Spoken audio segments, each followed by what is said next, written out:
چون که شما خواهش کرده بودید توسط اینترنت من سرودای زنده با گیتار را برای شما تقدیم کنم. از سرودی پیشینه‌ها، سرودی مادر رو اینک فرصت یافتیم برای شما یک سرودی مادر رو زنده برای شما تقدیم میکنم که از البوم یکم با قلم شادروان استاد ملایق شیرالی نوشته شده بود. مرحمت اینک برای شما پیشکش میکنم. هر جای باشید صحت سلامت باشید. با شما، با اهل خاندان شما، با بچه جانای شما، با مادر جانای عزیز صحت سلامتی تنسیتی تمنا دارم. اون کسایی که مادر ندیدن، یعنی که مادرشان از دنیا گذشته است، خدا رحمت کنه، جاشان جنت کنه. و مادر من مادر شماست. خدا باقی مانده عمر مادرای دیگر را صحت سلامت دیگه بدارد و عمرشون دراز باشه. سلامت باشید. مرحمت سرودی مادر برای شما. در آن ساعت که دلگیرم کجایی مادر پیرم، بیا بنمای تدبیرم که درگیر داغ تقدیرم.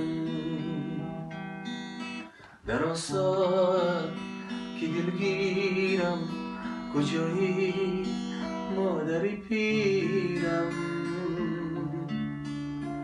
بیا بنمای تدبیرم که درگیر داغ تقدیرم.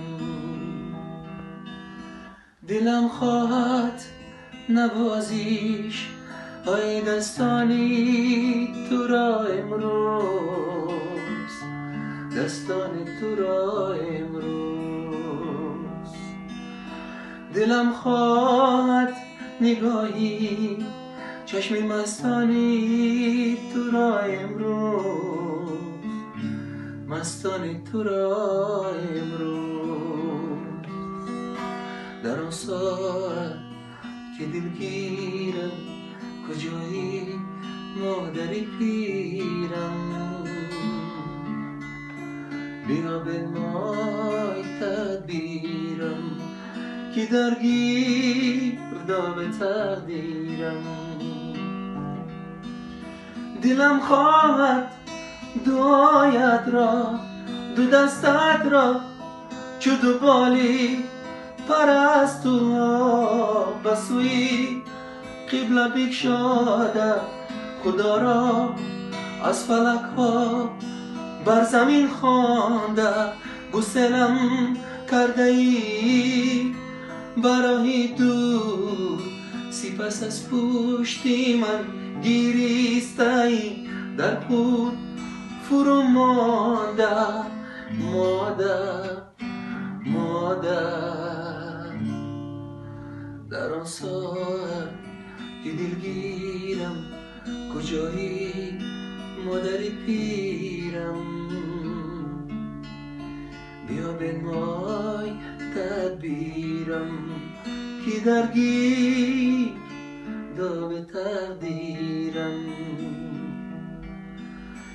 دلم خواهد نوازیش های دستانی تو را امروز، دستان تو را امروز.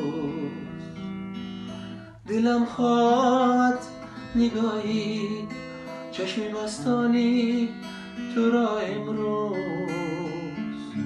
مستان تو را امروز.